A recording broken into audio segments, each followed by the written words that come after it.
Today we're going to be making some delicious tandoori salmon. So let's check out our ingredients. We got some minced garlic, some ground ginger, chili powder, a lemon, curry powder, fresh cracked black pepper, onion powder, parsley flakes, paprika, Goya seasoning, turmeric, kicking chicken, I put it on everything, cayenne pepper, vegetable broth, sour cream, heavy cream, and dried chilies. And of course, the main dish, the salmon.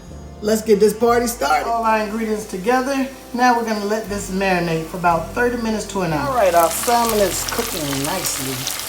What I did was cut the salmon in half to make smaller portions so it could cook faster. Tandoori salmon is grilling up nicely. Okay, our salmon is grilling away. You probably can cook these about 7 to 8 minutes on each side. Basmati rice with the organic Indian Madras lentils.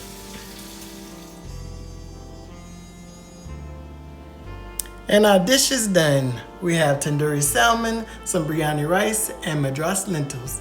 Enjoy!